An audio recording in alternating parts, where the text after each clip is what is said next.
You want to make sure. Good evening.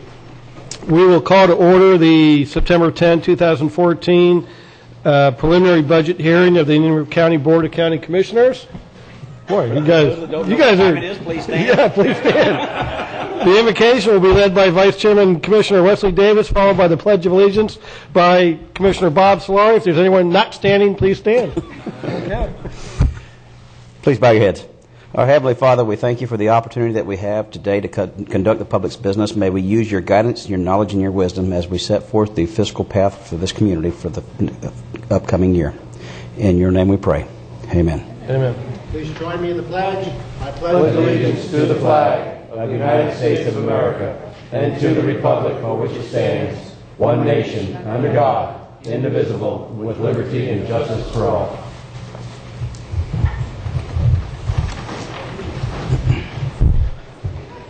Thank you. We will go ahead and begin with a budget overview by the County Administrator, Mr. Joe Beard. Joe? Thank you, Commissioners.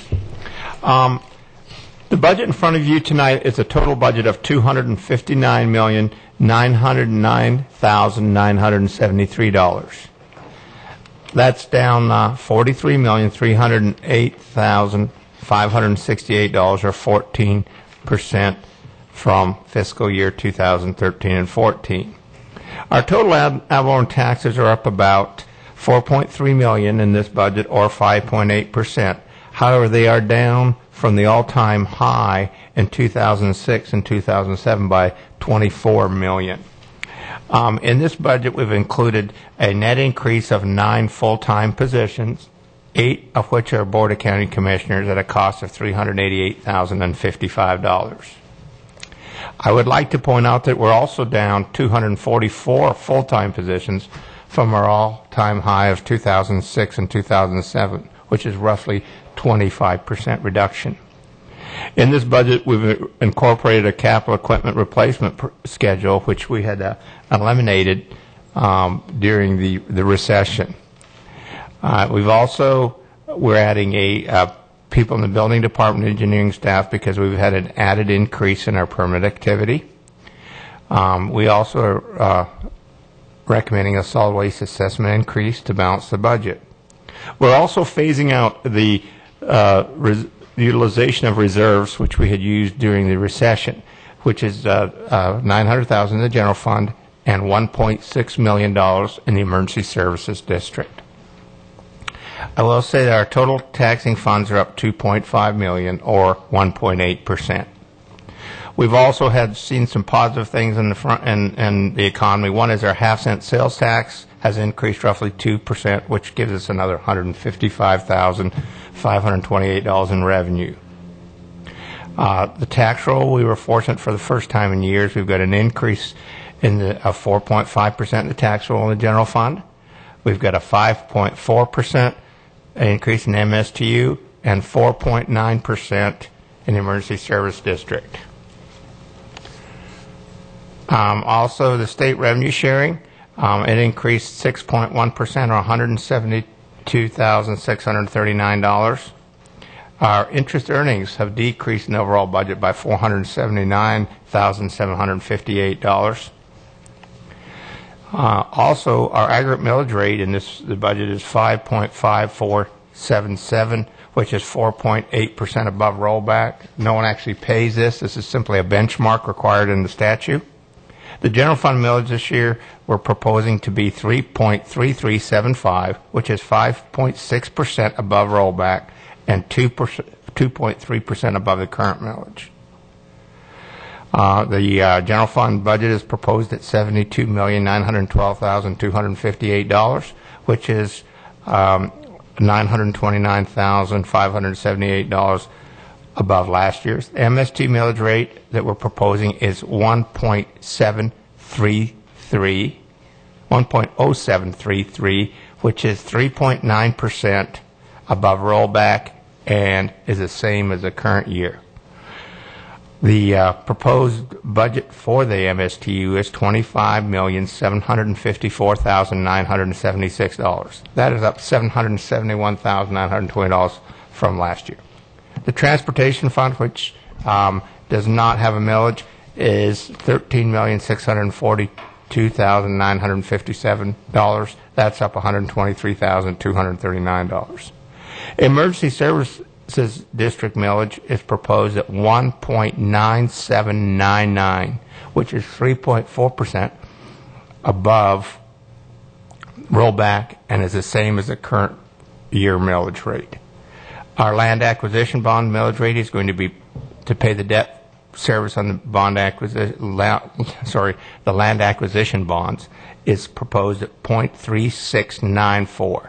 This is a decrease of 2.5% over the current year, which is 0.3788.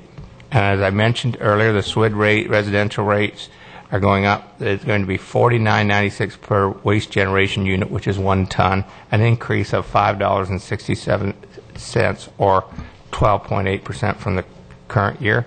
Commercial rate is going to 34.05, an increase of $3.61 or 11.9%. The readiness to use fee in the solid waste districts is $19.37, an increase of 56 or 3%. The proposed solid waste district budget is $11,685,228. It's up $408,952 or 3.6%. In our enterprise fund, the golf course budget is $2,809,279. It's down $66,580. The proposed building department budget is $1,991,252. That's up $174,493, and we're adding people because of the increase in building activity. So how many of those are going to be allocated over to engineering? How much of that? Well, actually, that one of the people we're hiring is in engineering, but does not show here. We've added one more person, a full-time person in engineering. Which you're not paying for that out of the enterprise fund for the building department? No, actually, we're going to build the building. Thank you. The proposed utility budget is $30,743,535. That's down $141,601. And that's the overall budget summary. Thank you, Joe. Is there any questions of Mr. Baird? No, that's okay. We will go ahead and then move into the ad valorem funds. The first one is the general fund. For those of you in the audience, this covers a broad range of services the county provides on a county-wide basis.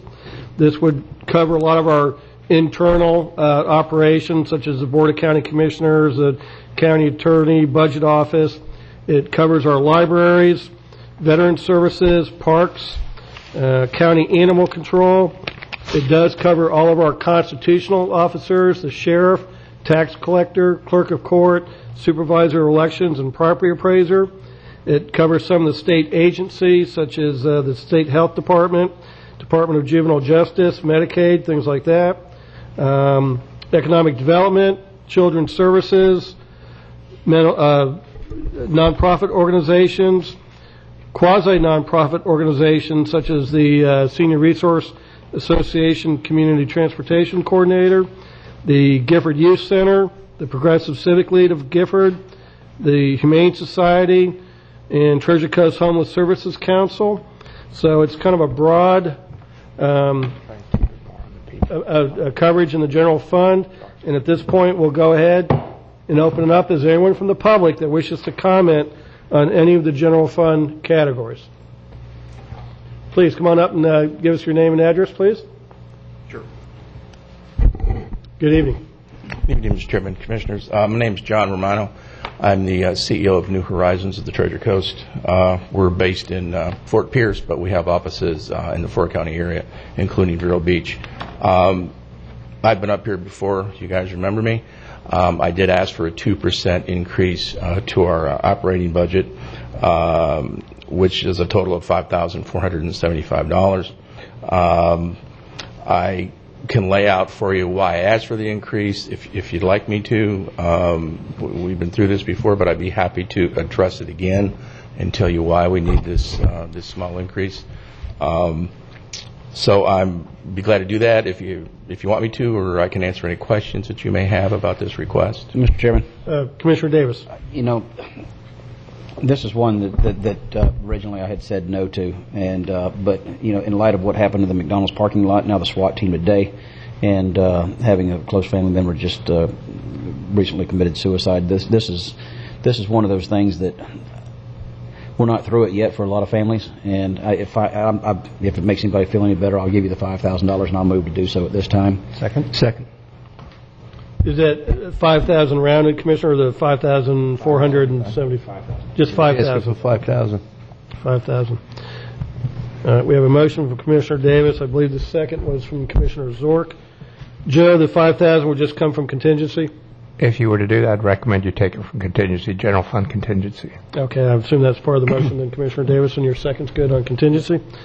We have a motion to increase New Horizons by 5,000 from contingency by Commissioner Davis, second by Commissioner Zork. All in favor signify with aye. Aye. Is there any opposed? Nay. All right, that passes 4-1 with Commissioner Slary opposed.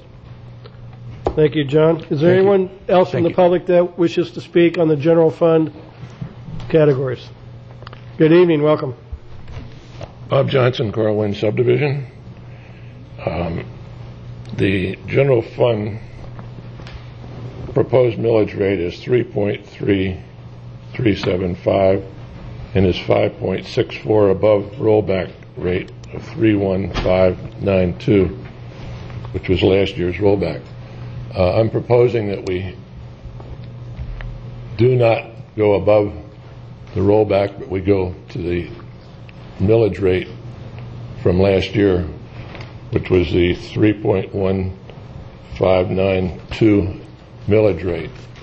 The reason for the increase was due to the sheriff's $330,000 request, and I propose that we maybe go back and reduce the items, review the items that have been proposed before, and go back to the original rollback or the last year's budget. Now, I looked at the trim report that I have, and I noticed that maybe if we go above the millage rate, that the property appraiser would have to give us a new trim report. But they report that they do not go back when they go over the millage rate. They just use the existing column, which is on the right on the trim report. So everybody that's a property owner in Indian River County has a trim report. So if the budget's approved today for the going above the millage rate, the amount of money that's taken and collected by the county, this column automatically goes to this other column, all right, which is like $50 or $60 per household. And what I'm proposing is that we take the sheriff's budget. Of course, the sheriff's budget, or the $330,000 that he's proposing, is obviously a priority of the county. It always has been. The sheriff is always, and we look at items such as transportation. The Senior Resource Council this year's budget almost goes up to $100,000 more than it was last year. So there's $100,000 that can be reduced right there. There's $500,000 or so on animal control when you add up all the items. So what I'm proposing is we review the existing items that we have in the budget, continue to have the sheriff's $330,000, and stay with the rollback from last year. Thank you very much. Yeah, Bob, just also to clarify a little bit, the initial millage rate and budget we considered back in our July workshop actually was about a 1.5% increase in the millage rate. So just going into the budget workshop, we were above rollback and a slight increase from last year when we approved. So that we were already there at that point. And then when we approved the $330,000, that moved the millage rate from a 1.5% increase to the 2.3% increase to cover that $330,000. I think if we were to go all the way back to the rollback rate, we'd have to really, I think, backtrack and lose every bit of ground we've advanced here this last year as far as personnel and services and things like that. Well, it's $330,000 when you're considering $72 million, I believe. Actually, Bob, I think it comes out to about $3.5 million. So if we were to go back to rollback, Jason, what number would you come up with? If we were to go back it's to well rollback? over $2 million, about 2.4 million to get to rollback from here. And just, so it was the sheriff's budget that brought us over the No, we were over rollback. rollback before the sheriff's budget. It's just that we had to increase the millage rate a little bit more to cover the additional that we added that was over the county administrator's original recommendation. So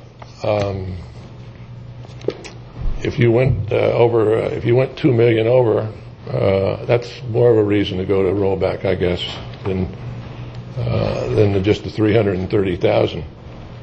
I'm proposing that we go back and review the $72 million and go back to the original figure rollback that we had. Thank you very much. thank you, Bob. Appreciate it. Mr. Chairman? Commissioner Fletcher? I see that there's many folks here to talk about the Gifford Pool. That's an MSTU. That would be in the MSPU. Okay. I just want to let them know as well. Okay. If you are in the audience regarding the Gifford Pool, that will be coming up not under the general fund, Right. but under what we call the MSTU, the Municipal Services Taxing Unit, and we will be addressing that next. For the folks from the Gifford community, what we is included in the general fund is some of the funding for the Gifford Youth Activity Center, and also the Gifford Progressive League falls under the general fund. So if you did want to speak to either of those two, this would be the appropriate time. Good evening, Freddie. Welcome. Good evening. I'm here to just continue to say what I say each year, and thank you all for your support of the Gifford Youth Activity Center. Believe it or not, 1996, when this whole concept began, in 1998, we opened our doors. The county was there as a partner, helping to make sure that we had a smooth transition from having no facility to having a facility. I never forget the time that summer rolled around, how evident it was we needed a facility. Larry Staley was out in the hot sun at Gifford Park, and when it rained or got hot, he would get on the hot school bus and ride the kids around to get some air to come in through the windows with a bus that wasn't air conditioned. So he kind of jumped out the frying pan into the fire, but he was doing the best he could under the conditions. Since that time, we have been open since 1998, and this year here, we're setting a record of having 175 students already enrolled at the Gifford Youth Activity Center. That says a lot, because the last, say, 6 to 8 years, it took until January to get to that mark. So the word is out. Word of mouth is talking about the great things that are happening at the Gifford Youth Activity Center. And even the acronym says it all, GYAC, Giving Youth a Chance. And that's what we're doing, giving them an even playing field so that when they enter the job market, it's no longer just applying for jobs right here in Interview County.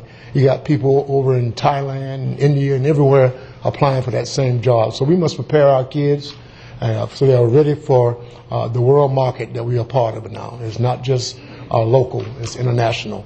So I thank you so much for your continued support of the Gifford Youth Activity Center. And I'm one who believes that the teamwork makes the dream work. And that's why we are here today to say thank you so much. Thank you, Freddie. Thank you.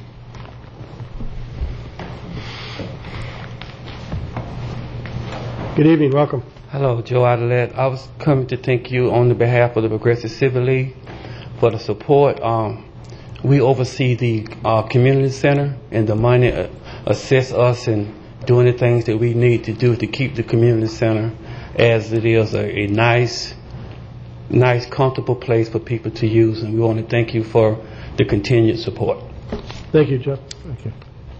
Anyone else in the audience that wishes to speak to the general fund? Okay, seeing none. Jason, for the total budget, if my math is correct, we're going from $72,912,258 to $72,917,258. Is that correct? We'll actually leave it the same, but we'll just decrease the contingency and increase the New Horizons by 5,000. Right. So we'll just leave it at 912. Okay. Right. Okay. Gentlemen, Mr. Chairman, Commissioner Fletcher. I'd like to make a motion to approve the proposed millage of 3.3375, which is 5.64% above rollback rate of 3.1592. Thank you. Is there a second? Second. We have a motion from Commissioner Fletcher, second from Commissioner Davis to adopt the proposed millage rate. All in favor signify with aye. Aye. Is there any opposed? That motion passes 5-0.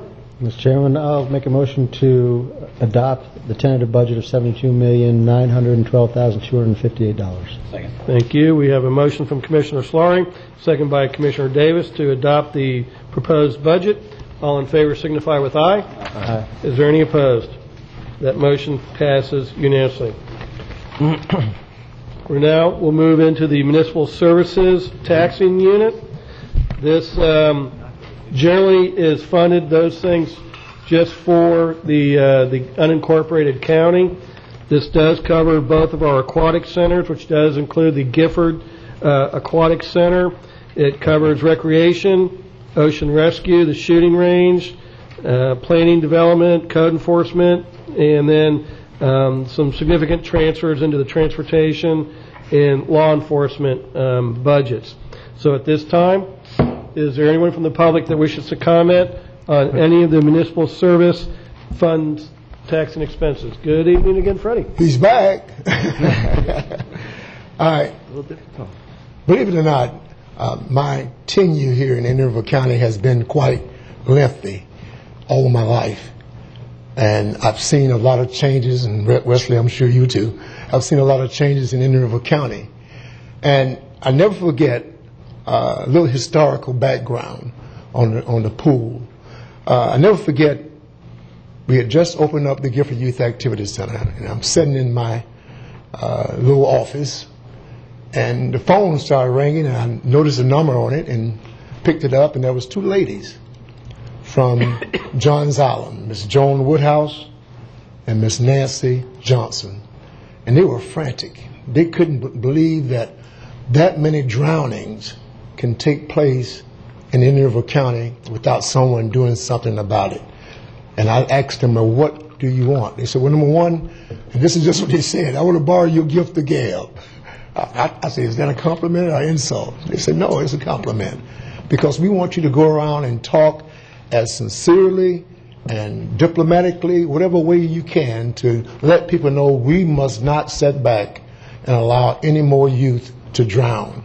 That particular summer, several youth had drowned in our beaches here as well as in St. Lucie County.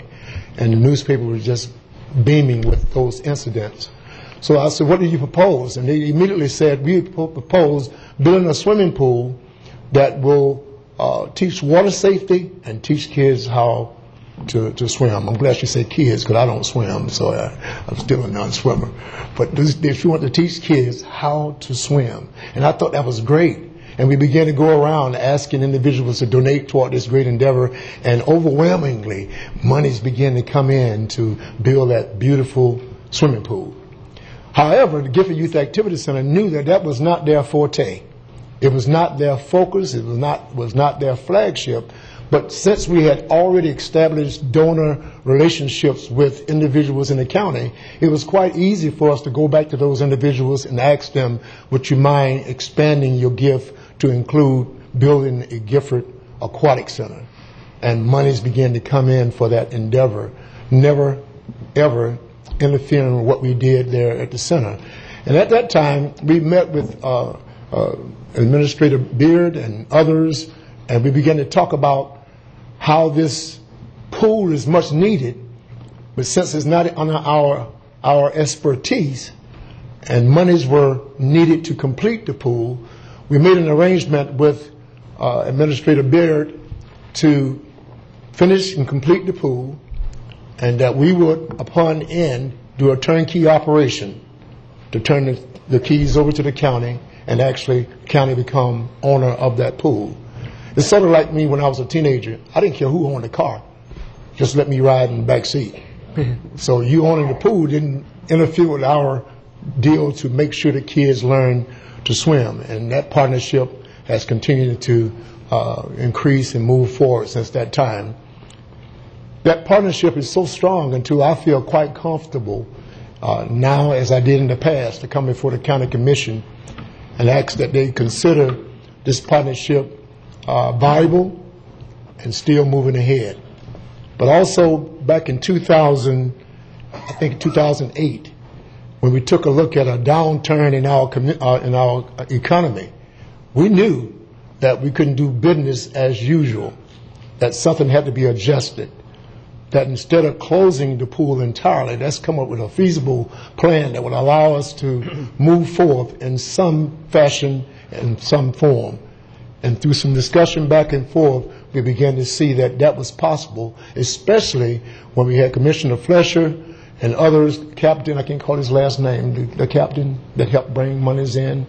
I'll come back to him. But anyway, this individual Colonel Jack Mitchell. Yeah, Colonel Jack Mitchell Rest in peace. Came forth and told us that we want to help to fund that particular pool so that it does remain open. And a committee was formed at that time, and I'll stop with the committee because it'll be discussed later on by someone else. But I just want to ask that today that we do revisit what we did back in 2008 to make sure the pool was open and find out viable ways that we can establish longer periods of operation, and how we can do that through programs. We have some people here also speak about the usage of the pool, so I'll leave that part. But my last point is the continued establishment and reaffirmment of the purpose that pool was built. Those young kids that were drowning, going into ocean and beaches without understanding how to swim with riptides. All those things will help our kids to not drown but have a safe mindset about swimming in itself. So with that being said, I'm going to yield now to others to come, but I want to thank you all what you've done thus far, but I think now is a time for us to take a look once again at what we decided in 2008 and find out the feasibility of making sure that pool can return to its original luster of providing more hours, more services, and most of all, more training to our youth and family. Thank you so much. Thank you, Freddie. Good evening. Welcome. Good afternoon. My name is Godfrey Gibson. I live at 4136 57th Court. I am also a lifelong resident of Indian River County. I just want to thank you this afternoon for letting me be able to make a few statements. But every statement that I make, I want it to be behind this. We are looking for problem solvers, not someone saying it can't be done, but it will be done. In 2008, when every agency in Indian River County had to make cuts, we were part of a team building process. During this time, gracious contributors donated a chiller, slides, chairs, tables, and umbrellas to enhance and create a family atmosphere which we all could be proud of, and we're very grateful to those who donated those items, because at the time the county budget was limited. From this, a pool committee was formed. The pool committee and citizens, during this time, we painted the deck. We put on special events and fundraisers to show we were good team players. Funds were turned over to the county. 2008 through 2014 budget years were tough. We are still on the team. 2015, rather, budget year shows the economy is getting a little better. The Sheriff Department, Supervisor of Election Office, Tax Collector's Office, Road and Bridge Department, Tax Assessor's Office, North County Pool, and other departments were rewarded for being good team players by receiving increases in their budget. 2015 budget year, the Gifford Aquatic Center is left off the team and is given cuts for our efforts in good faith. We will never make the Gifford Aquatic Center a success if we keep getting cut off at the knees. Just the other day, I read in the paper where Mr. Barry made a statement about the recycling, that you want to improve the recycling. And his statement was, if you keep doing things the same way you did 25 years ago, you get the same what? Results. So it's time for a change. Mr. Commissioners, Mr. Barry, Mr. Jason Brown, we know you all are problem solvers, and we ask that you put us back on the team and give us an opportunity to prove that the Gifford Aquatic Center can be a huge success and be a great access to Inner River County and all of the citizens of something that all of the citizens of Inner River County can be proud of. We're counting on all of you. Thank you very much for letting me make these statements. Yes, sir. Thank you. Mr. Chairman. Commissioner Fletcher? I had a question for Joe. Joe, we have about 38 parks and facilities in the county. Yes. And how many of them sustained a 6-month cut? They were all considerably reduced. We reduced employees. We reduced maintenance. They were all considered. I'm talking about hours of operation and availability. North County, we stopped the zero entry. What do you call it? The entry pool. We reduced the service there. We close it have it only open during the summer. But we didn't have any full closures of any type other than. Oh yes, we did. We did close the lifeguards on the beach. We did away with the lifeguards on the beach all year round in one of the North County beach parks. Treasure Shores Park. Any other facility at all? We tried not to cut any in recreation. We made a lot of changes. In parks. And I understand that there's fixed and variable costs with each one of the facilities, and we have we do have some fixed costs with the Gifford Pool. It does have to be maintained to a certain level, albeit the heating does not have to be to the degree of usability, but it does have to be maintained. The chemicals have to be maintained, and we have a manager on staff that gets shifted to other responsibilities. You have to have the grounds maintained. Basically, I think we discussed that the pool was closed for lack of, I think it was $81,000.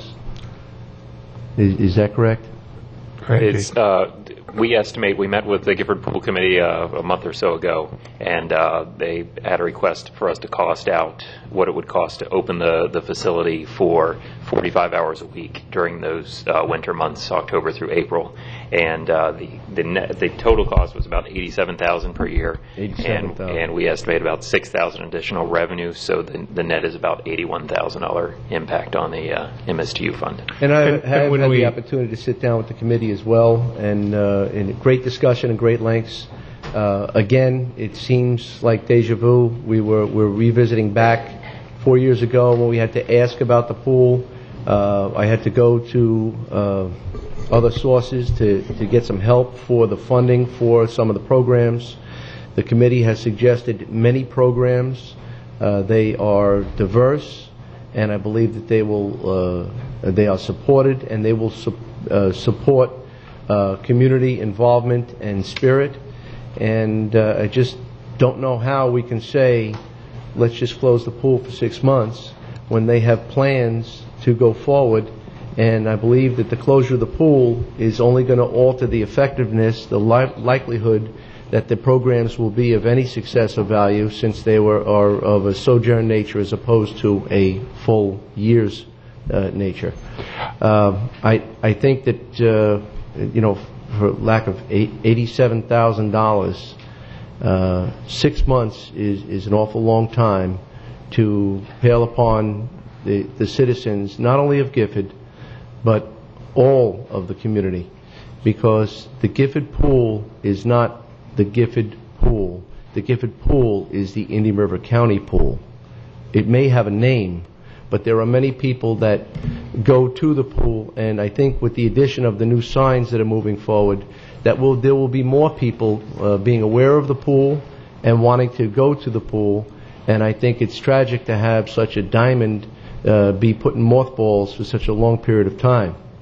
I hope that this board would see to it that we could at least make some sort of hybrid after hearing some of the plans, whether we can look at just coming outright, open up the pool for the remaining period, so we do not close it on September 30th and have to wait till March 31st to open it up again, or with some clear understanding that, yes, the pool is not used to any great length, and again, the North County pool is not, with the exception of the fact that we have colleges and high school competition.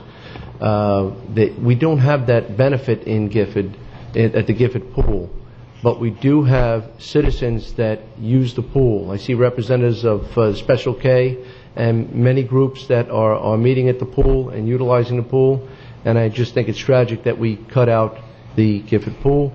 And I'd like to see if we can either again go full bore and find that $87,000, or if we have to reduce it for the December and January month.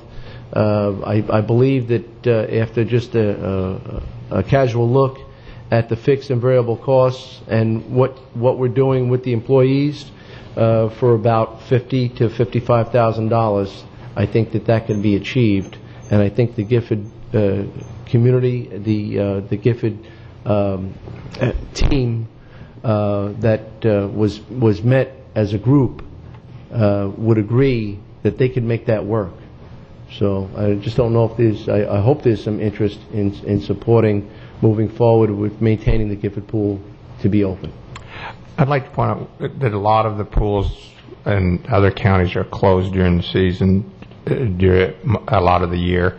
A lot of them also started to do that during the recession. They closed it. And one of the reasons we made the decision was the statistics. We've got a program where no one's turning up to that program. I think we owe it to the taxpayer to be accountable, and we've got some statistics that you need to see as far as we were paying per.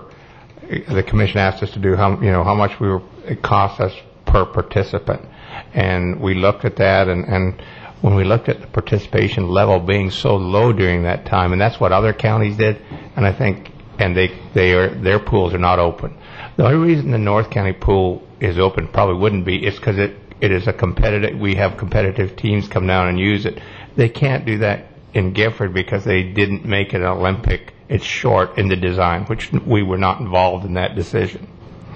And I think that was a really bad decision not to build it to Olympic size. It's a foot short or something. Well, and that's open for debate, Joe, but what's not open for debate is that there are programs and plans that cannot be achieved or accomplished at the North County Regional Pool. Go ahead. Because there are already existing competitions and programs, and we cannot have those programs at the North County. There are many people that would be willing to travel to the North County. However, the pool is not available. The pool is available early in the morning when there's free swim, and quite frankly, that's not the time to limit it. This is not the time to limit it to a 2 or 3 hour bracket. Well, you can travel up to the North County Regional Pool and create all your programs. Many of these programs involve seniors. They involve youth that are in school, and the seniors, quite frankly, we're asking them to travel up to North County, and I believe that that's also inappropriate. You mentioned the recession.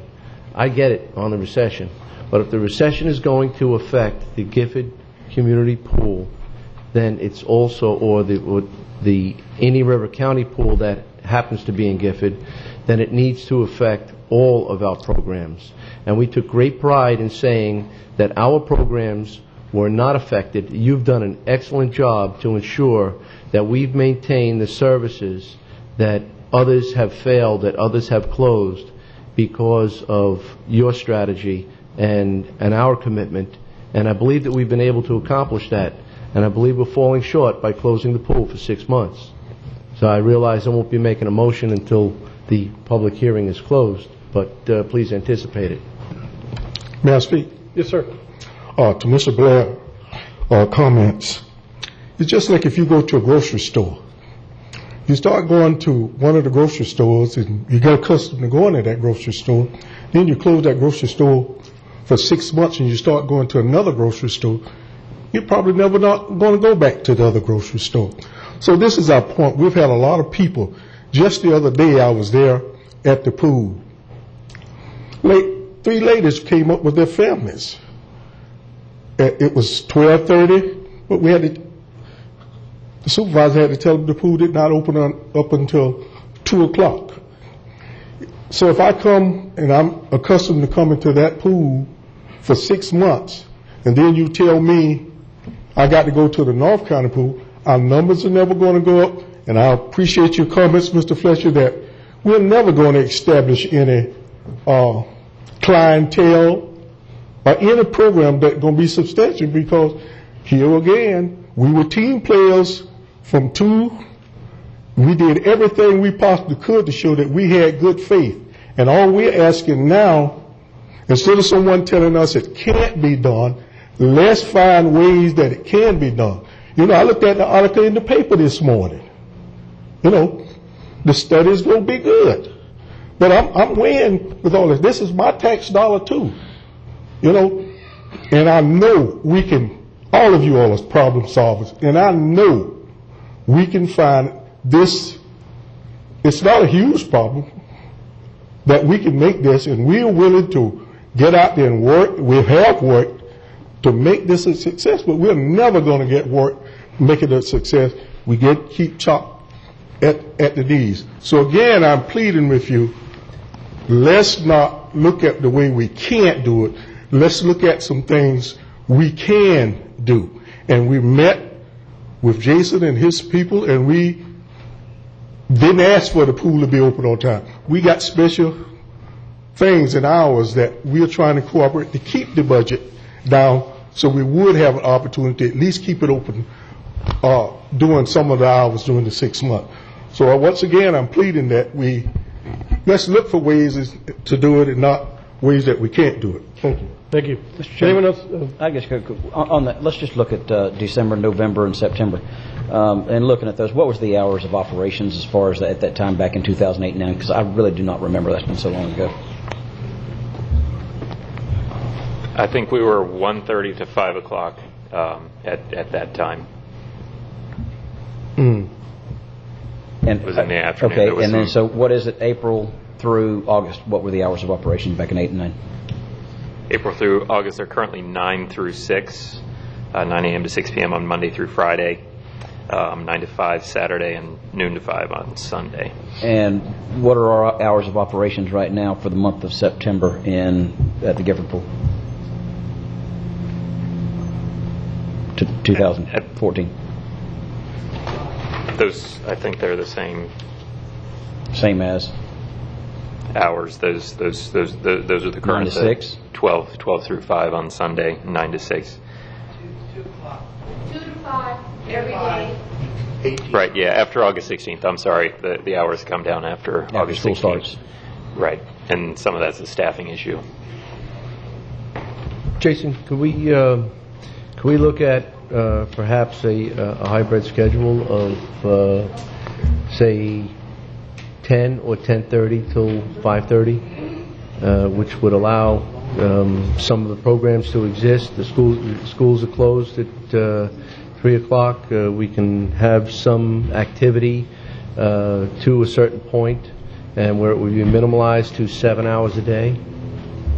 I don't know that would matter much in the month of January, though. No, I'm not suggesting that, but I mean the rest of the season. If we adjust that, we can narrow the numbers down, and even if the pool was closed the month of December and January, when the pool is not utilized for that, we will gain 4 months, and I believe it will be a minimal impact to do that by cutting those hours. One of the things that we've tried out different hours over those last several years, and one of the criticisms is, like, when you go to the grocery store, if you don't know when it's open, then that tamps down future demand. So that's a concern that we have. And that's a marketing responsibility that we have. Right, but if you look here at the chart, it shows the last time the pool was open year round in 2008, 2009, and more people go to the pool in the summer. I think that's just reality.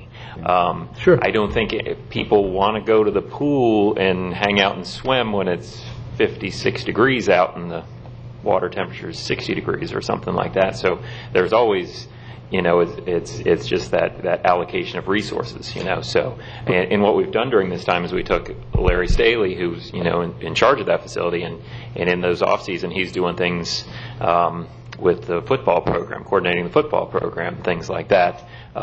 Just a kind of a better allocation of county resources from our standpoint. So rather than the average 2 people a day that might be there in January at the pool, you're looking at him over there with 150 kids at the football program. I think that's a better use of his time, and that's one of our adjustments that we made over that time period. I understand the point about December and January, but it's ironic that the climate is not any much different in the North County, and there are people that are swimming in free swim each and every morning in the North County pool, and it's not competition. It's not what it's about. The activity pool is closed there as well. What you have more is your lap swimmers, people for fitness, and But they're swimming in the pool, so it's the same climate. Yes, sir. Right, but I think, yeah. Let's see what the... Yes, thank you. Thank you. Yes, please. Good evening. My name is Johnny Thorne, 4696 58th Avenue. I'm a lifelong resident of Indian River County by way of Gifford. Currently, I'm the chairperson of the Gifford Aquatic Pool Committee, which consists of about 20 individuals. We were formed in 2008, like some people have stated before me, when the county was experiencing financial downfalls. And I believe all departments and agencies were asked to reduce their budget and cut some of the fat. And to the recreation department, I believe the Gifford Aquatic Pool became the fat. Wanted to close it for the entire year. We felt as though that was an insult to the individuals that participated in that frequent the pool. And we still think it's an insult. We want to thank you all in 2008 for intervening and said, listen, we can open it for 6 months. And we appreciated that. We had to take what we were given and work with it. So the pool committee got together and we started doing some brainstorming to try to come up with some areas that we might think would be something worthy, applicable to the pool, to make it worthy for you all to say those individuals went out there and they at least tried to make it work, or they made it work. We had 3 areas of concentration. One was they try to generate some funds and come up with some activities that we can generate some funds, and I think we did. We came up with we spearheaded 2 events, the Back to School Splash in and April Fool's Day, which was well accepted in the community and the surrounding areas. We generated about $800 but from those two events and gave every dime back to the county. Because I think that because we thought that you all predicated everything on money, centered around money, but it shouldn't be. We out here talking about lives also, and I'll get to that a little bit later on. The second thing, we tried to see what we can do to increase the attendance at the pool, and I think we did that very well in that area also. According to our figures on those two events, we had anywhere from the sign-in sheets indicated that we had any place from 200, 350 to 400 people that matriculated the grounds and in the waters at that particular pool that day. And subsequently afterwards, we had other people coming to the pools. Once we started polarizing the pool, people started coming. I'm not a graph person. You can make graphs look any way you want them to look. You can make figures do anything you want to make them look.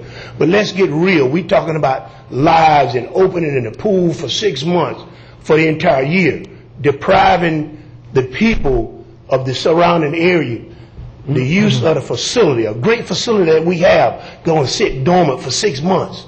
It doesn't make sense to me. That's me. The other area, we thought we wanted to provide customer service. That's what it's all about. But the people that's coming there frequenting your pool, what kind of customer service you going to give them? Some type of consistency.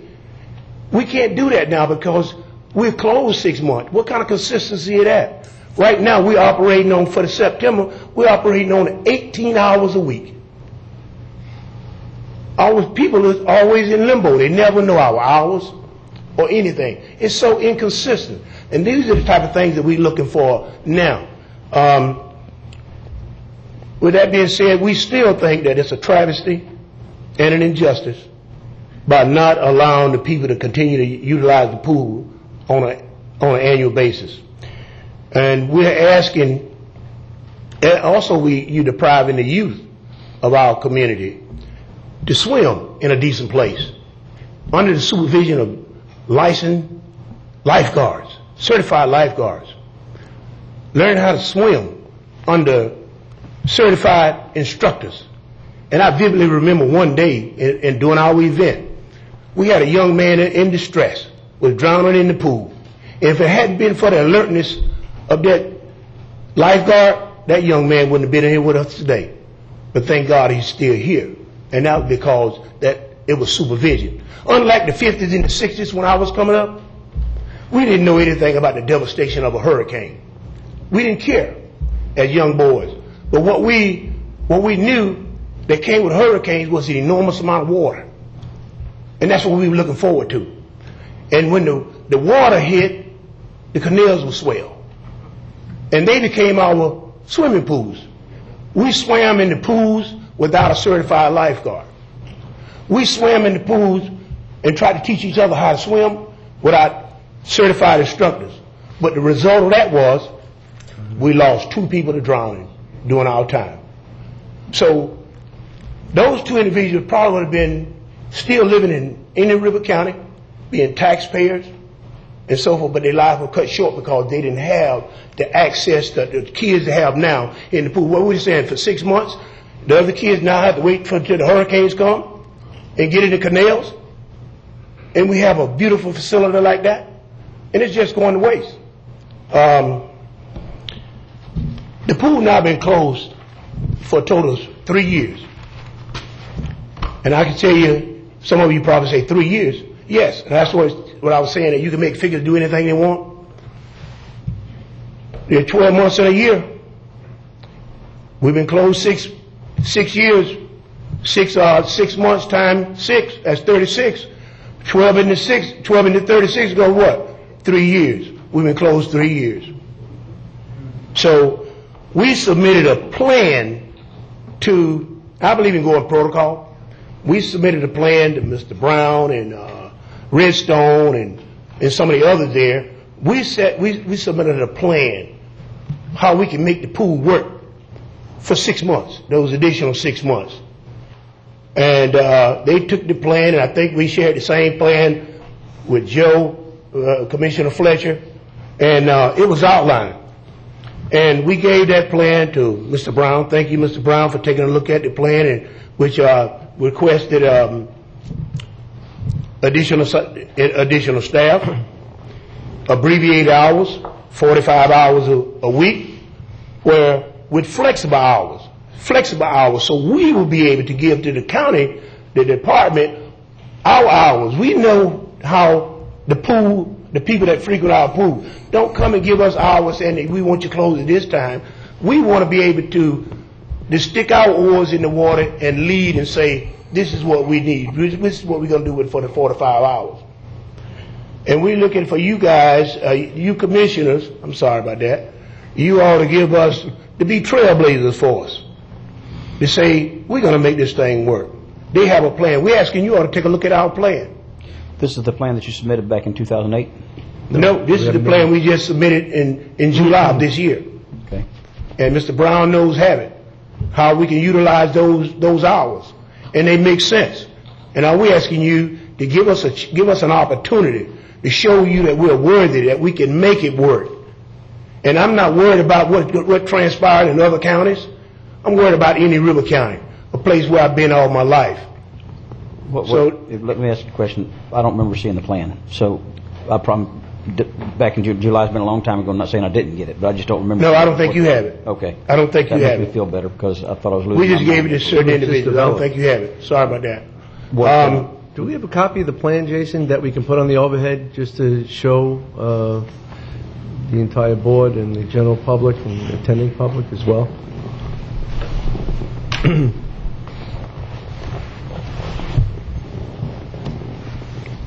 And there should be a chart as well. Did you receive a chart, Jason? Yes, there's a chart on the other side. Yeah. Okay. Sides there. Whoa. And this chart just gives you an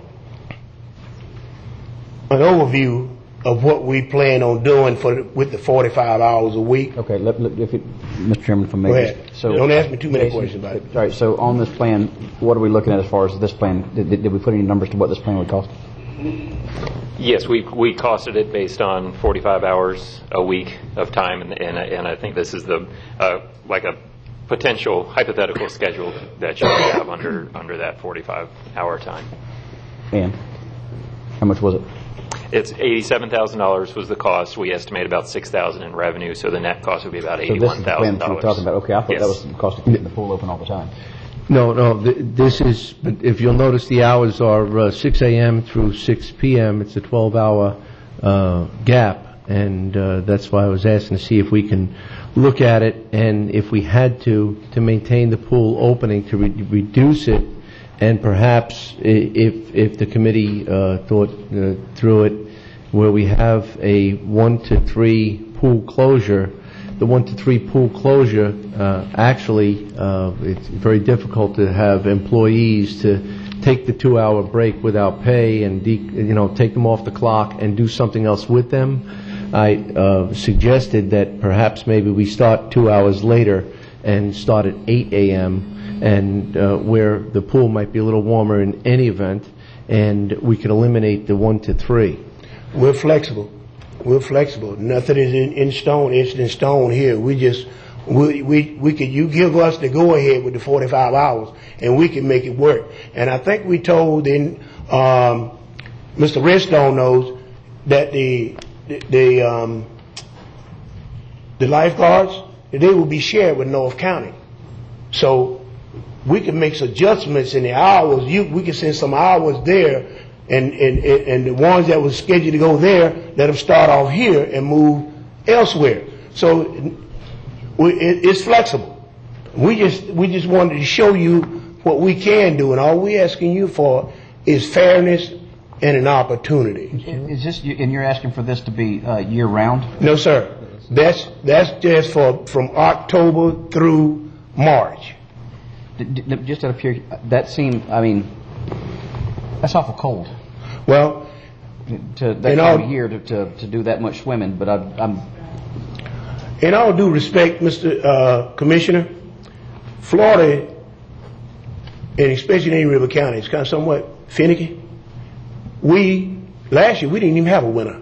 True. So you really can't say it's too cold. Yeah. So that's why we ask you for flexible hours.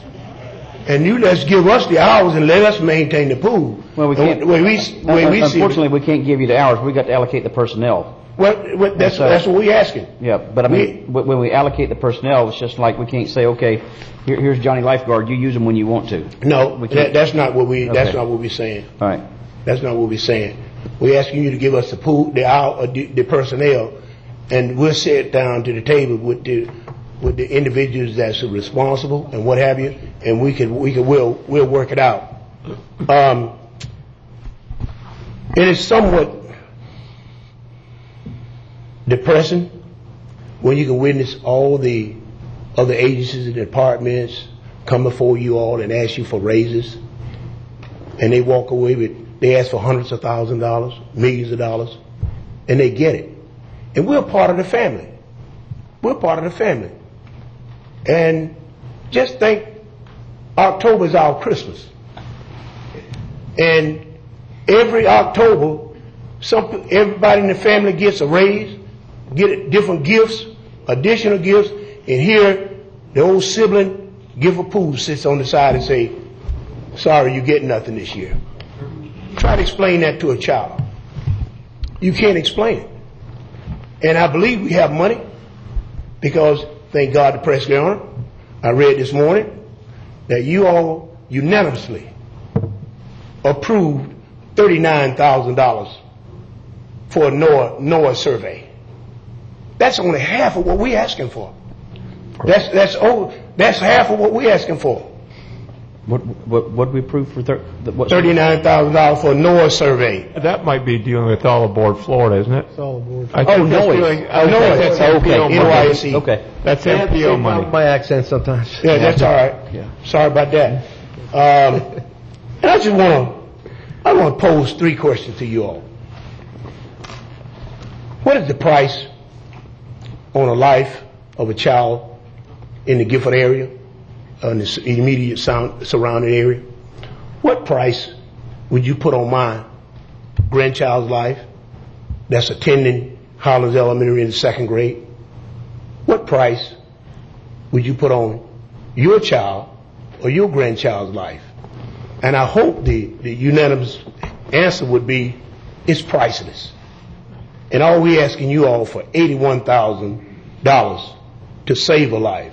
Thank you very much. Sir, Commissioner Flory, sir, how many lessons are given in the 6 months that the pool's open? Pardon me? How many swim lessons are given in the 6 months that the pool's open? I don't have, from September through, April through September? Yes, sir. I'm not sure. Any idea? I wish Larry or someone else would hear. They can articulate on that a little bit better than I can. Okay, because folks, please, one at a time. There is another. Commissioner, I can't answer that. That is one of our plans. We have funds that if the pool is open, we can go out. We have plans to get kids to go out. Now, how many are taught now? That's during the months that it's open. Okay, this is the reason, because for me there are 2 separate things. I mean, you ended with what price is a life. Yes. And another part is the utilization of the pool at a time when some of us think that it's not utilized well. I understand that. And I know as a fact that in this community, the whole community as a whole, most of the swimming lessons are given in the summer months. And I know as a fact because my father-in-law and my wife have probably taught more children how to swim than any other 2 people in Indian River County, and they did all their lessons in the summer and met the demand that was there. So, I mean, I just don't want to go off the idea that by not having the pool open during the 6 months of the winter, that it's costing lives, because to me it's 2 different issues. It's not costing lives unless you're telling me that somebody who wanted a swim lesson in the summer couldn't get it because the pool was too full. And so it's not a Gifford issue, it's not any other issue. Anywhere I've ever been, which is basically up north where it is cold in the winter, or down here, the bulk of the swimming lessons, the overwhelming majority, were given in the 3 or 4 summer months. in all due respect, your point is well taken. But during the 6 months closure, it's a possibility that we could lose a life. I understand, but it's also a possibility that it could have been taught in the other 6 months. That's true. So I just we're not debating that. I'm not going to debate that. But I came here asking for your support. I don't want to leave here with you being angry with me or anything like that. I'm just giving you how we feel as a committee. And I still say the 2 kids that I grew up with, their lives were taken in November because of not having access to a pool to swim in under proper supervision. One other question is, yes, sir. If the pool is opened the additional time during the months, what's your utilization rate going to be? I mean, you said my understanding is you've got a group that's spearheading this, and I'd like to get some idea of what the utilization is going to be in case we need to look at it sometime in the future. Because one of the reasons why I might not be for it now is because simply in the past it shows that the pool wasn't utilized. So it's not a good use of resources. So let me answer that question for you. That's why we're here giving you a subliminal plan. An overview. An overview. But I can't go out and tell everybody, listen, we're all going to New York City, but the bus is only running 6 months out the year. I can't do customer service. I can't lay out a plan of action. I can tell you these are the dates. Our customer service level will be low. And I think if we had an opportunity to say we're going to be open X, Y, Z time, the signs that the commissioner is talking about, going to let people know that the pool is there. I think it is a gem in the rough that nobody knows about. Okay, 2 things, Freddie. One is that doesn't answer my question at all. And second, you have the orange and blue football programs and all the other programs, or every other sport program, whether it's baseball, hockey, football, basketball, that's seasonal. So swim programs are also generally seasonal. So that argument isn't too persuasive with me. What I'm trying to get is if it is opened, what's the commitment from the community to fill it? So if we looked at it again next year and the utilization was poor, so it's just not cost effective, we could say, okay, the numbers weren't met, so we're going to close it. And just let me, I know Commissioner Dork, you had a question, but to follow up on, I'm thinking along the same lines. You presented a schedule of some very ambitious programs, so water therapy, water aquanautics, and various things. What I would be open to is, maybe we can adjust the summer schedule hours to incorporate your plan there. And then it's going to be easier to get people to come out and start a water aerobics program in the summer when it's warm than to say, okay, you need to come out and start this program in November when it's cold and dark. Okay? So I think if you implement your plan there and all those different programs in the summer, build the clientele, build the demand, excuse me, then you can come in and say, okay, we have 30 people, 4 times a week come to water aerobics and they want to continue this. That then starts making sense to me. But you're asking us to open this up to all these unknown programs, and then, Freddie, as far as the kids, you just told us you've got a record number of kids signed up for after-school programs. And we use it. So they're not available for the pool. They're going to be doing your reading lessons. They're going to be doing your classes.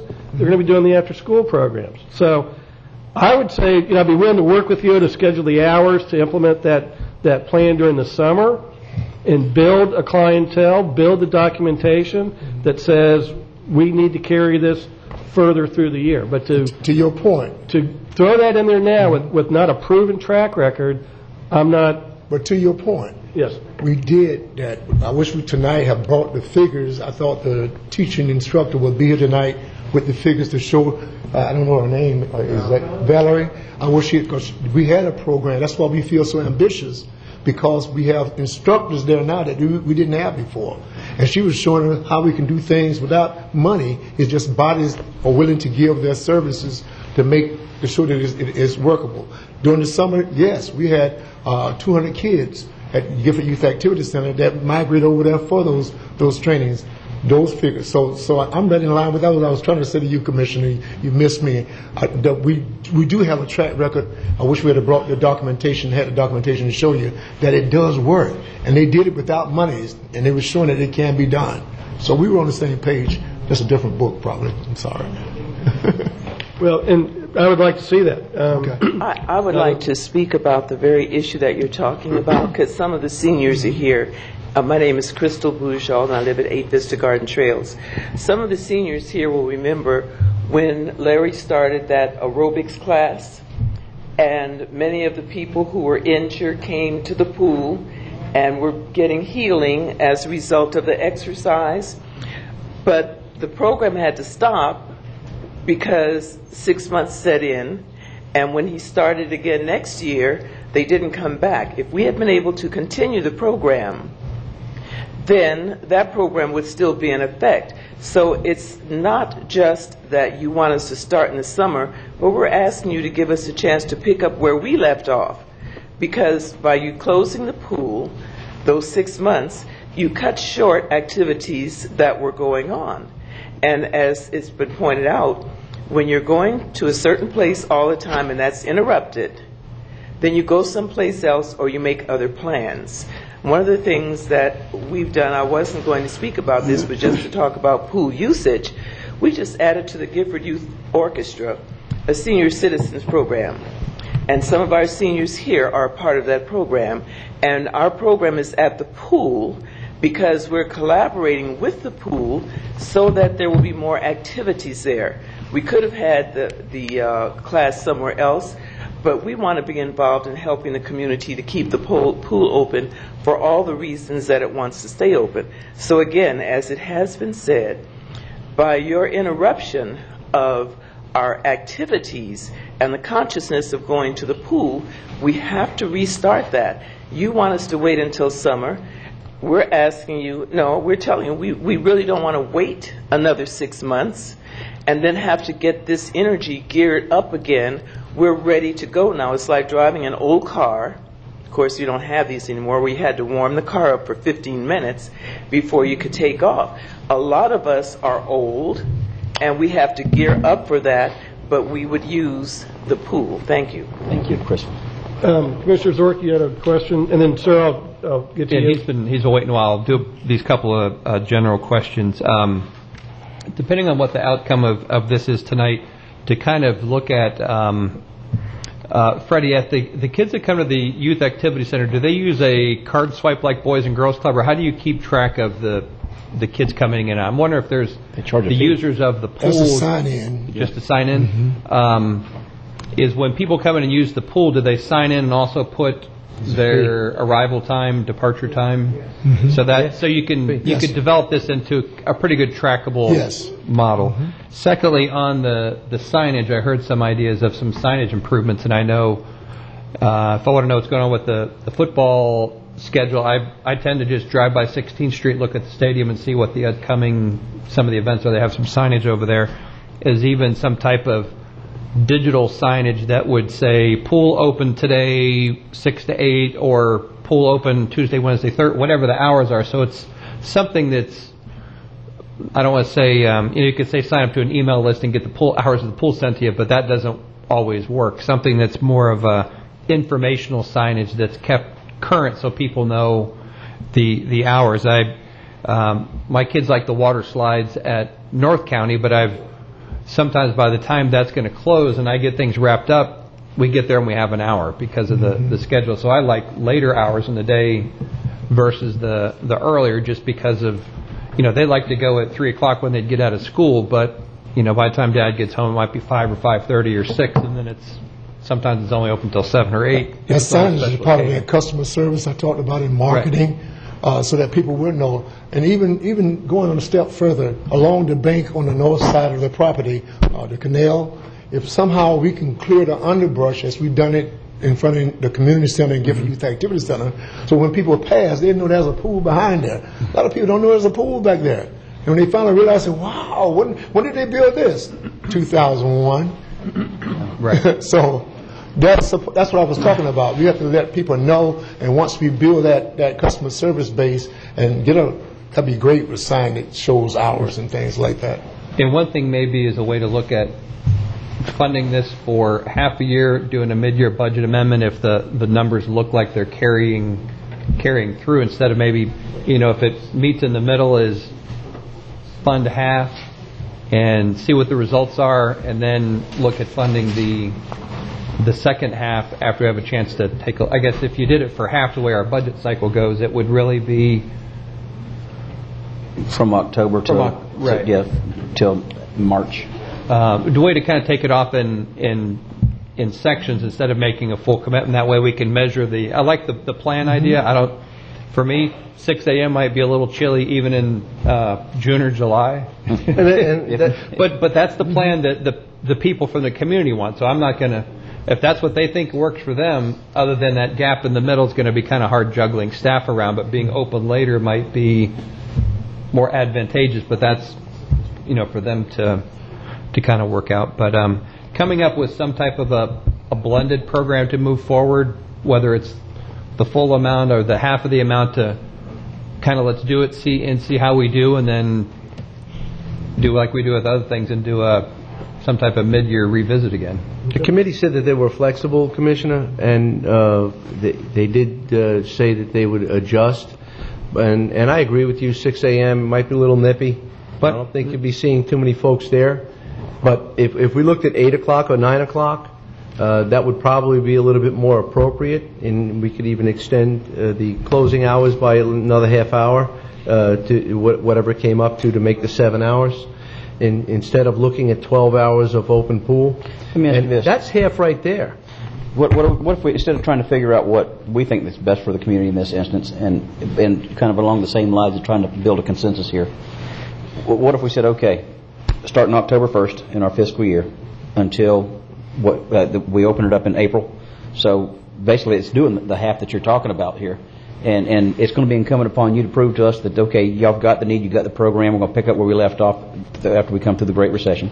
And then we'll be able to revisit this either immediately after that or even after the summer hours and see how it works. And just it's going to be on the community, Freddie, to see to it that, and I'm just trying to build consensus here and count to 3. So in case you're wondering, I think there's like I'm starting to count to like 2.5. That's what I'm saying. So that general statement you made there, that's what we've been saying since the first conversation. All right. Give us the opportunity to show that it can work. That's the general theme. Commissioner Zorc recommended maybe we look at this and then have a mid-year budget amendment. The problem is the pool gets closed now. Oh, I know. We'd have to look at reopening. October 1st would be the opening through the April. Yeah, we'll go ahead and approve that. Year. I would rather not think about us closing the pool right now. That's what he's talking about. Yes, that's what I'm thinking. Do it for the next to the first quarter of the fiscal year, which would be October. You go through 3 months or whatever until May or April. I mean, that's 6. Yes, so that'd be 2 quarters. Well, that's right. That's still. When will we open the pool up? April. April 1. April what? April 1. March 31st. That it's okay. So October closure. That'd be 6 months. Okay. Yeah, I don't know how, whichever fingers you use, it's still 6 months closure. It is It's a half a year. That's right. Yeah. So try your other hand, Commissioner. With that, yeah. How about these? No. Yeah, really. I think we're getting somewhere. The gentleman in the yellow shirt here has been waiting quite a bit, and then sir, we'll come to you. We don't open the neighborhood. Welcome. Name and address, please. Hi, my name is Frank Pepe, 6020 46th Lane, Vero Beach. I live approximately a mile from the pool. I've been going there for a couple of years now, just about daily. And I live between 58th and 66 on 45th Street, and I think there's four subdivisions at that area that don't have pools. And I know in my subdivision, which is 62 homes, I've talked to a bunch of my neighbors. Nobody even knows that pool is there. I just happened to fall onto it, and it is a gem. For it not to be utilized is a real shame. It needs to be utilized. I am taking it upon myself with Larry and a couple other people at the pool to go around and start handing flyers out in the community, because I feel that strongly about that the pool needs to stay open. Like today, even today, I was there this afternoon. There was probably, I don't know, I want to say 16, 18 people there. Probably eight children, 8 to 10 years old, with their mothers.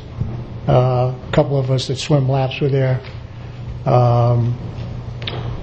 And I know that there is, within the pool community there, now's the time to jump on it. Don't cut it off.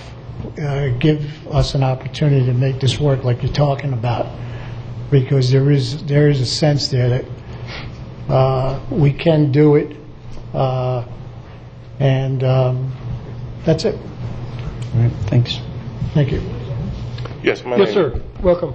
My name is Wilford Hart, 617-19 Place South, West Vero Beach, Florida. 2 days a week I'm off, so I tend to just go out there and hang out at the pool. And nobody never know why I'm out there just hanging out. I'm just talking, having a good time. But I'm always observing to see exactly what's been going on. Because for a long time, my daddy in the audience back there, I've been talking to him for years about the pool and what we can do. So my family, every year, we take it upon ourselves to try to go out there 40, 50. You know, my dad had a lot of children, 11 of us, so we got a lot of children and cousins and everything. So we try to go out there and 40, 50 strong during the holidays and just hang out. But Commissioner Zark and Commissioner Solari, you said something real powerful. You said your father-in-law. Your father-in-law was my teacher, and he owned the Jungle Club at one time. And you know, he always encouraged us to come out to his place to learn how to swim.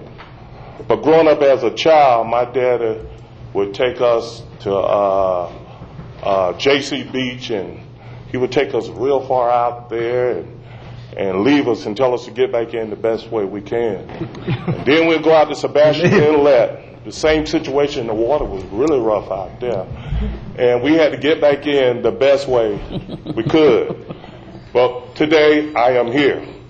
But he always told me never go to Hobart Park. And I rebelled against my daddy. So guess what almost happened to me? Same situation that Mr. Thornton talked about, 2 individuals drowned. I was one of those that almost drowned at Hobart Park. Now you wonder why I'm saying this, Commissioner Zark. It is so important to keep that pool open. Now, I don't come here a lot, but I watch y'all a lot. And I've seen y'all compromise on a lot of things. Simple things. Conversation real short. Let's vote. Sometimes I think y'all have gotten violated the sunshine law. Sometimes y'all do things so fast, I'm like, Lord Jesus, let's pray. So today I just want y'all to pray, consider what you're going to do, and make the right decision. Because, Mr. Solari, you know we love you. My friend over there, you know we love you. But Mr. Zark, I strongly believe it's tearing your heart up.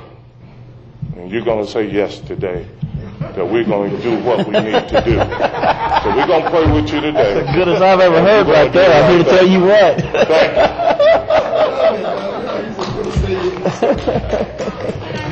Yes, please. I was trying to get done for church tonight. It said 7 Bible study, but I think I'm going to still be here. The heat's on. As soon as the public's done, I'll make a motion and we'll see how it goes. Sally Cooper, 1339 Damask Lane, Sebastian, Florida. I go to the pool 3 to 4 times a week, so I know what's going on there. There is swimming lessons every day during the summer. There's probably from 9 o'clock till around 11 o'clock, and there might be a few after that. And then another thing is the zero entry. That helps a lot of people.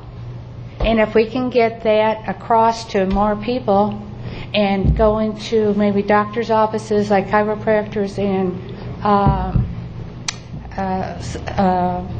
therapy places. Because, you know, we're all dictated by our insurances. We only have so much time to do therapy, and it costs money. also, just yesterday, there was one student there, a high school student, that was practicing with a instructor. And it's just it's a beautiful pool. It would be really advantageous for you all to go and just see it. And during the summers, there are summer camps. So there are, on any given day, there's probably 80 to 100 children. And just lately, the homeschoolers have come to use the pool also. So does anybody have any other questions for me to answer about the pool? No. I love the pool, and I've been going for 2 years. And of course, when my sister comes to visit, we go every day.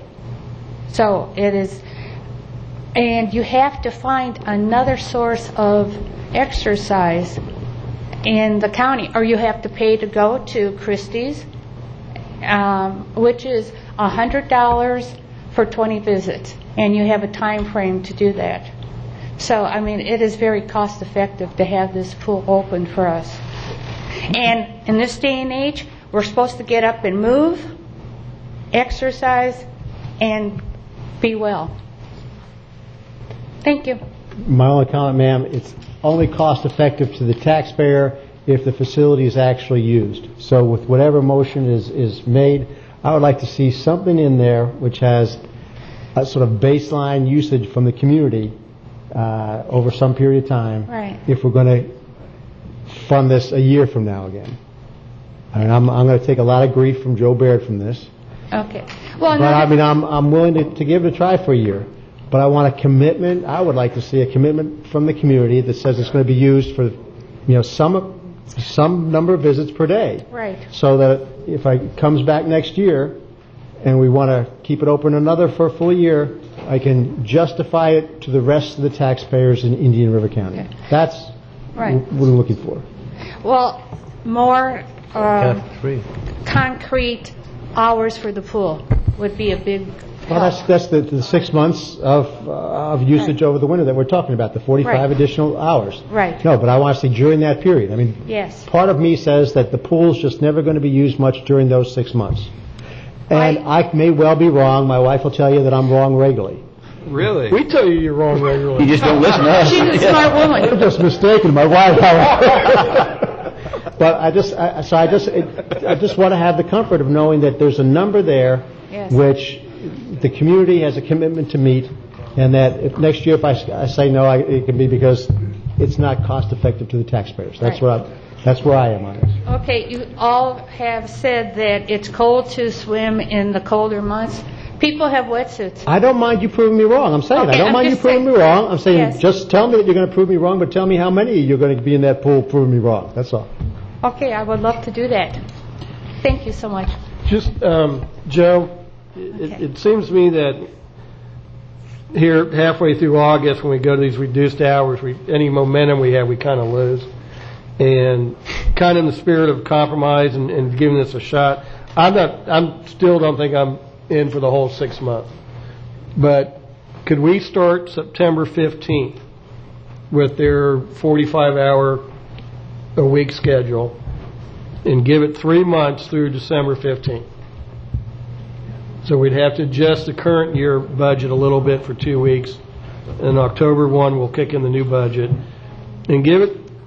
And I think it's important to start now in the summer.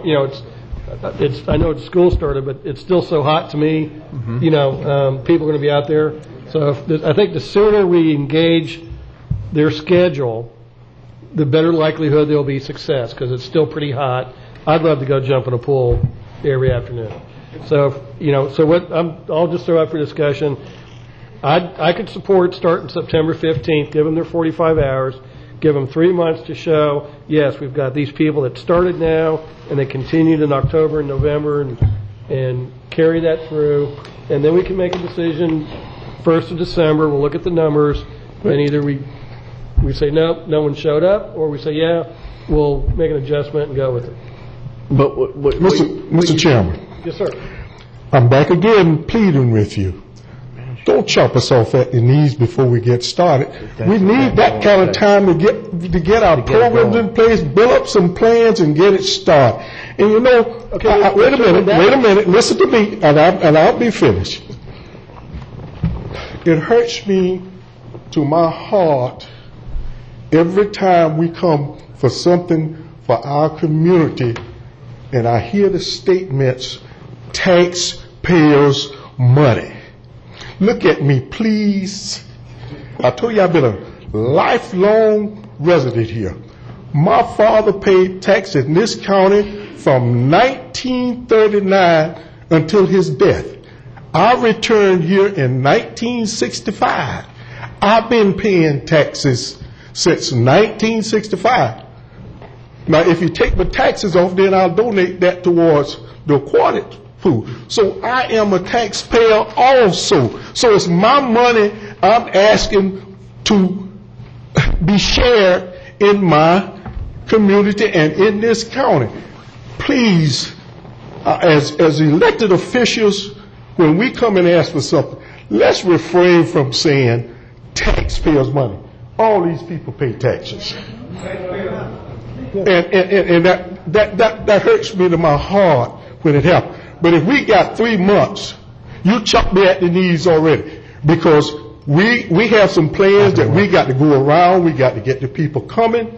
And here again, you want to put restrictions on us about how many come through the pump. I have no problem with that. I don't have a problem with it. But do the same thing to North County when you're budgeting. Now, just to bring this up, we asked Jason, when the cuts came, when we looked at the budget, North County was cut $12,000 and something in an area. The Gifford Aquatic Center was cut the same amount, $12,000 and something. So, but if you look at what they're getting and what we're getting, I'm not a genius in figures, but it doesn't seem like it's equal to me. So what we're asking is this. And I wouldn't be up here and I'd come back and apologize if we didn't do it. Now you're saying give us 6 months and you think about it for next year. Now I would be awful. I didn't ride the short bus all the time. I did get on the long bus sometime.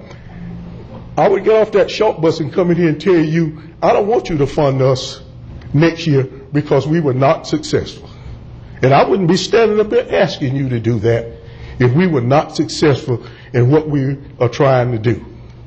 So please give us the benefit of the doubt. And my statement again, we need somebody championing for us. We need somebody ringing the bell for us. They say, we're going to give you the opportunity. And I'm quite sure we are intelligent enough not to be coming back here next year, standing up here, asking you to fund us again, and we miserably fail. Thank you. Yes, sir. Thank you, Doc. Yes, ma'am. Yes, I would like to make 2 comments. There's a perception, I don't know if it's factual, but there's a perception that Indian River County receives federal money or money from other sources because the poverty level in Gifford allows you to receive that money. There's a perception that that's so. And if there's any truth to it, then Gifford is not asking for a handout. They're asking to be recognized and appreciated as part of the reason that funds come into Indian River County. Is there any truth to that, or is it just my warped California racist mind set? Anything there, Jason? Well, there are certain types of grants from the federal government that you can score more points and get more funding for, depending on the income of an area.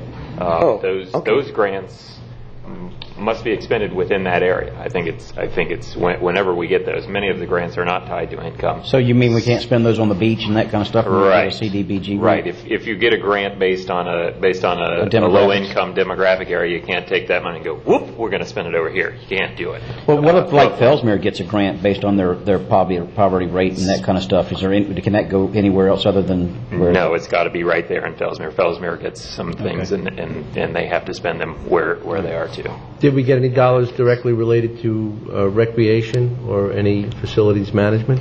Well, no, I'm not asking about the particular. Oh, you bring up a point that I hadn't thought about, and I just was asking.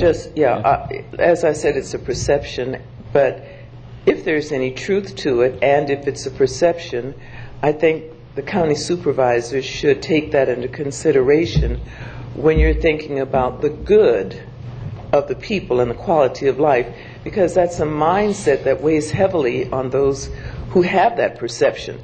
It's like you're always doing that to us. It keeps the people in a consciousness of the victim state of being, and they shouldn't be there if they're part of the reason that funds are coming in for all the taxpayers to receive a benefit. Did he answer your question okay, though? I mean, that it's not just a perception, but it's real. There is money that comes into Indian River County as a result of the low poverty level that is used when you're writing your grants, the low poverty level of Gifford. But that's spent in the low poverty area. Yeah, for example, and I'm saying that then we're not asking you for a favor. No, I think, if I'm not mistaken, I'll give you an example. The West Wabasso water that was put in there. Sewer and water. And waste, all of that is we were able to get dollars to help that impoverished area of the community, but it wasn't like we were able to apply for those grants and then spend it wherever we wanted to. They literally, because of the demographics of the community, we got those dollars, but those dollars had to be spent in a specific way. In fact, because we didn't quite meet the number of people that were eligible, or that in that whole process, we had to amend it, reduce our numbers down. And I don't know, I saw somebody, Freddie, you on the CDBG? So are you saying that there were no funds coming into Indian River County because of the poverty level of Gifford?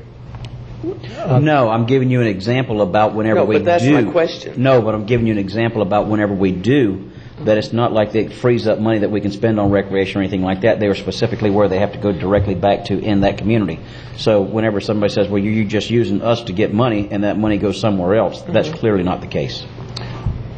Okay, but that's still our perception. And it might be your perception. I'm just saying that that's not true. Yeah. Today. Okay, so there are no funds that come into Indian River County because of the poverty level of Gifford that are used elsewhere than in Gifford. Because if there's some that go to Fellsmere because of the poverty level, those won't come to Gifford. No, but that's the poverty level because of Fellsmere. That's what I'm saying. But that's not what she asked. She asked, "Is there?" No, what I just said was that there are no funds that come into Indian River County that are used as a result of Gifford's poverty level that are used elsewhere. As I understand it. Okay, so, but still, if there are funds coming in, we're not asking for a favor. Well, no, because we can't use sewer funds to run a pool. But we're still not asking for a favor when we ask you to consider this project. Okay. Yeah, I'm just talking about perception right at this point. Because there's another piece of that. In the past, banks have been accused of funding businesses, minority businesses, with just enough money to fail. Are you familiar with that particular perception? No, ma'am. You're talking me out of supporting this, though. Getting way off here. No, I'm not off track. I'm making a point that the position you're taking about just 3 months, giving us 3 months to work on this, is like a bank giving a business money, just enough money to fail, and not enough money to be successful in its operation. But if you haven't heard of that, I guess because you're probably not as old as I am and you haven't heard this through the years, but that is another perception, that very often people in power will give someone just enough to fail. And so if you're going to give us, or give Gifford, 3 months, it's just enough time for the project to fail. That's not enough time to gear up and get moving. Forget the perception part, because you've cleared that up. I was off base. You're not getting money in Indian River County and using it elsewhere and not taking care of Gifford as you should. Forget that part. But not giving enough time to be successful with this program, that would be erroneous. That would be a hardship, and it really would not be a fair thing to do, because we're already telling you, or Gifford is already telling you, that they need 6 months to run the program, to gear up and get going. If you say we're only going to give you 3 months, and one of those months is December, and the numbers are going to be low. We know they're going to be low in December because it's cold in December, but not the whole of December.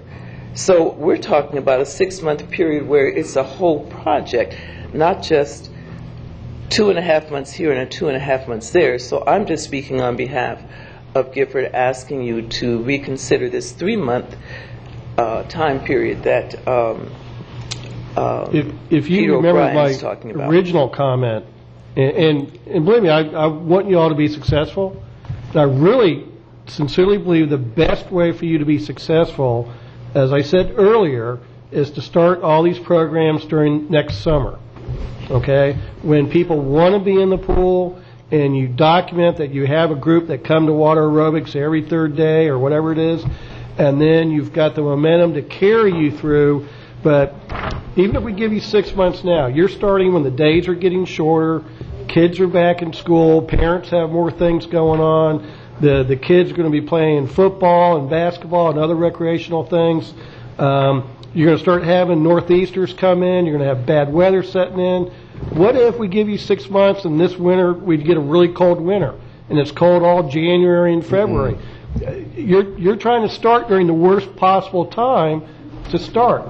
So if you want your best chance for success, I would recommend you start next April, implement that schedule, and build those programs during your best time to build the program, and then you can carry it through during the off season. But trying to start all those programs during the winter is a guaranteed to fail right there. Mr. Chairman? Yeah. But the people who are asking... At the end of the day, I think we're about ready for the question. I think it's their choice, and I can count to 3, so I'd be happy to entertain a motion. Mr. Chairman? Commissioner Fletcher. Before we proceed there, can we ask Jason to, maybe, I don't know if it's time for a 5-minute break while Jason works out the numbers. Perhaps maybe either to leave the pool open, we know that number, that's $87,000. And if there seems to be a lot of concern about the month of December and January in the spirit of getting more consensus, perhaps maybe if Jason is given a few minutes, he's pretty quick with the pen and numbers. Joe, I think you got 3 votes, so I'd go ahead now. I make a motion that we leave the poll open. And second. And does that include the idea that the community will come back with a number on utilization that we can Clearly, we're look going to at? get their input. No, I get a question on that. Yeah. We've seen the plan. We saw a little bit of a model with the sheet that was provided. They're going to bring back plenty of activity, and I have faith in this community and the committee that they're going to bring back some numbers, and we're going to see the difference at the threshold of the pool. So your motion includes the idea that we're going to end up seeing a number. The hours. Utilization. No, not a number of hours. Oh, it's yeah. open. No, I'm good with you on that. I don't know. That's all I want included. For the second hearing. Yes. In next week. Yeah. Yeah. That's good. No, wait, no. Now you. No, I think what Bob is after is Bob wants to see what kind of anticipated use y'all can come up with as far as the plan that you have in place. I'm ready to go ahead and open the pool. But I think that next year, for to fund this, to answer your question, there's nothing wrong with putting it back. I'm ready to vote on pack this it. Let's now. pack it. I just want to make sure that there's numbers that I can look at next year if I'm going to vote for this again. Oh, so you're looking at future numbers. You're not looking at next week's numbers. No. Thank you. Okay, that's great. Sounds like a good motion, Mr. Chairman. So the motion is keep the Gifford Aquatic Center open year-round, and then attendance figures will be collected during that time period. And that motion was by Commissioner Fletcher, second by Commissioner Davis. question. Commissioner Zork? And maybe the group can come back with us and propose we look at both weekly and monthly averages, because that factors out some of the short bad weather cycles we have. Because you could have a period where you have 3 zeros in a row, but the rest of the month is good. So we're going to have to look at, just as we track the numbers, we need to be able to run them different ways to kind of factor out some of those up and down weather periods. Well, you're still going to have to pay somebody to be there. Oh, I know. You're going to have to factor that in. You don't know when it's going to. It's going to be open. You can't take your 5 look best at it days and say, oh, here's a great thing. I think you got to look at all the numbers. Right. But, okay. All right. Any further discussion? Hope not. All those in favor signify with aye. Aye. Opposed is myself. That carries 4-0. 4-1. I'm sorry, 4-1. You count. Mr. Chairman. All right. Is there any other comments, Mike? Yes. Let me just say now the motion is final. Yes. Okay. I didn't want this to impact the discussion, but I will reach out to the pool committee. Coach Thornton, please help us recruit lifeguards, because now that's going to be the issue. We have had difficulty in recruiting lifeguards, and under Mr. Baird's leadership, we've even waived the fees to become certified and allowed the applicant to be to repay the cost of training out of their paychecks once they're hired. So let's get the word out, because it will be difficult, even by October 1st, to recruit certified lifeguards. And we do offer periodic classes and training sessions, but it is difficult to just open when you don't have the staff to do that. So please, it's a great opportunity for adults, but traditionally our lifeguards are students. So when they go back to school, we lose them. They're college students and they're high school students. So let's put that on the record so that we can all work together to make it happen. Thank you, Mike.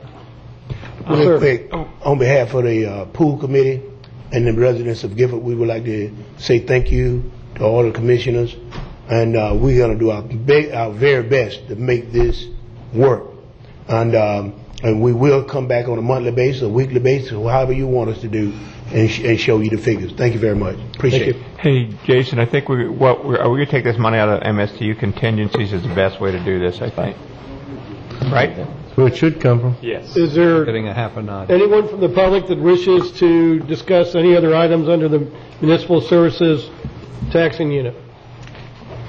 Okay. Gentlemen, is there a motion to adopt the tentative millage rate?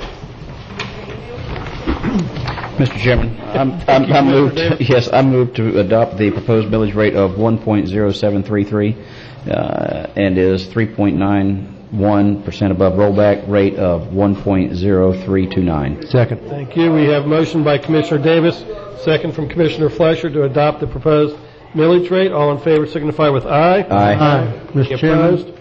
That carries 5-0. Commissioner Fleury? I'd like to make a motion to adopt a tentative budget for the MSTU for the coming year of $25,754,976. Second. Thank you. We have a motion by Commissioner Fleury, second by Commissioner Fleischer to adopt the proposed budget. All in favor signify with aye. Aye. Any opposed? That carries 5-0. We now move to the Transportation Fund. There is no millage rate associated with this, and doesn't look like there's anyone left too worried about the transportation. We'll open it up. Is there any public comment on the transportation budget? This budget is proposed at $13,642,957. Mr. Chairman, I'd like to make a motion to approve the proposed budget for the Transportation Fund of $13,642,957. Thank you, and I'll second that motion. Motion by Commissioner Slaughter, second by Commissioner O'Brien to adopt the Transportation Fund proposed budget. All in favor signify with aye. Aye. Any opposed? That passes 5-0. We now move to the Emergency Services District. This covers fire rescue and emergency service care. Is there anyone in the public that wishes to comment on the Emergency Services District? Seeing none. Gentlemen, any proposed changes to the emergency service budget? Mr. Chairman. Commissioner Fleischer. Move to approve the proposed millage for the Emergency Service District of 1.9799, which is 3.43% above rollback rate of 1.9143. Thank you. Is there Commissioner Davis second? Motion by Commissioner Flesher, second Commissioner Davis to approve the Emergency Service District millage rate. All in favor signify with aye. Aye. Any opposed? That passes 5-0. Mr. Chairman, I'd like to make a motion to adopt the tentative budget for the Emergency Services District of $27,817,122. Thank you. I'll second that motion. Motion by Commissioner Slurry, second from Commissioner O'Brien to approve the proposed budget. All in favor signify with aye. Aye. Any opposed?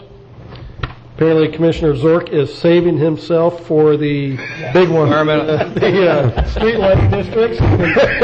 Pretty close. I've been practicing this for a week, sir. I know. I can do it with my eyes closed. No. Okay. The next is the land acquisition bonds from the 2004 referendum. There is no rollback rate. It does not apply to the general obligation bonds. Is there anyone in the audience that wishes to speak to the land acquisition bonds? Any proposed changes to the land acquisition bonds?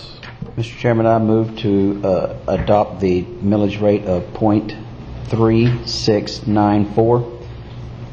Thank you, Commissioner Davis. Second. Commissioner Flesher, second. All in favor of the land acquisition proposed millage signify with aye. Aye. Any opposed? That carries 5-0. Mr. Chairman, I'd like to make a motion to adopt the tentative budget for the land acquisition bonds for the 2004 referendum at $4,750,312. Thank you, Commissioner Slurry. We have a motion by Commissioner Slurry, second by Commissioner Davis to adopt the land acquisition bonds proposed budget. All in favor signify with aye. Aye. Any opposed? That also passes 5-0. Although no one actually pays the aggregate millage rate, the proposed aggregate millage is 5.5477, and this is 4.75% above the rollback rate of 5.2959. We will now open up as the Solid Waste Disposal District. Gentlemen, we can lean back. Oh, that's not his yet. He's got the other one. This is a non-ad valorem district. The proposed charges and budget. Actually, didn't we have Commissioner Zork read this in the preliminary one? Yeah, but I did the short version. You did the short? No, you still got to do the streetlight ones, but then you do the solid waste? There was a lot of complaints about that. I'll step up, gentlemen. You all take a break. One for the team, You only Mr. make a Chairman. lot of motions. The rate is $49.96 per residential waste generation unit, which equates to $79.94 per house. This is a 12.8% increase from the current year. The $34.05 per commercial waste generation unit. This is a 11.86% increase from the current year. The readiness to use fee is $19.37. This is a 2.98% increase from the current year. And the landfill ash product disposal fee is $19.06 per ton. This is a 1.33% increase from the current year. Is there a motion to adopt the proposed charges? So moved. Second. We have a motion from Commissioner Flesher, second by Commissioner Davis to adopt the proposed charges as read. All in favor signify with aye. Aye. Is there any opposed? That carries 5-0. Mr. Chairman, I'd like to make a motion to adopt the tentative budget for the Solid Waste Disposal District of $11,685,228. Thank you. Second. Motion by Commissioner Slurry, second from Commissioner Flesher to adopt the proposed Solid Waste Disposal District budget. All in favor signify with aye. Aye. Is there any opposed? Carries unanimously. Look at this. We now come to that moment we've all been waiting for. Commissioner Zork, would you please do the honors of reading off the non-ad valorem assessment charges for the MSBUs to start with, please? Not on the. It's these two right here. Just these first two or the whole page? Oh, the whole page. You're eventually going to do all of it. Start with those first two that are on the screen there. We'll see how they work out. This is the ad valorem assessment charges for Vera Lake Estates MSBU, charge per acre parcel 50, East Gifford Stormwater MSBU, $10 per acre parcel. Going to street lighting districts, Gifford, $25 per acre parcel. Laurelwood, $30 per acre parcel. Rockridge, $8 per acre parcel. Vero Highlands, $33 per acre parcel. Porpoise Point, $11 per acre parcel. Laurel Court, $27 per acre parcel. Tierra Linda, $21 per acre parcel. Vero Shores, $19 per acre parcel. Exora Park, are you guys having a bet over here? No. Exora Park, $17 per acre parcel. Royal Point Sienna, $32 per acre parcel. Roseland Road, $1 per acre parcel. Whispering Pines, $16 per acre parcel. The Moorings, $10 per acre parcel. Walker's Glen, $22 per acre parcel. Glendale Lakes, $40 per acre parcel. Fullerton Beach, $50 per acre parcel. West Wabasso, $21 per acre parcel. Commissioner Zork, unfortunately, it's my duty to inform you, you made a little bit of a rookie mistake there. Yes, sir. You kept saying acre parcel. Per parcel acre. It should have been parcel acre. So read them again. You need to read them again. Does he have to do it next year now? Yes, he has to do it next year. These rookies, it's hard to get good help. I guess. I can't wait till somebody new gets elected, and then we can have somebody else to pick on. Yeah, and let the record show we don't. Well, no, I don't mean currently though. No, it'll be a few years. Right, in a few years. Right. This will be the first time somebody has to do it 3 years in a row. Is there any comments from the public on either the MSBU charges or the street lighting district charges? Is there any proposed amendments? If not, is there a motion to adopt the tentative charges? So moved. Second. We have a motion from Commissioner Davis, second from Commissioner Fleischer to adopt the tentative charges. All in favor signify with aye. Aye. Is there any opposed? That carries 5-0. At this point, I'll go ahead and read the proposed 2014-2015 budgets for other non-ad valorem categories. 1, special revenue funds, $19,189,189.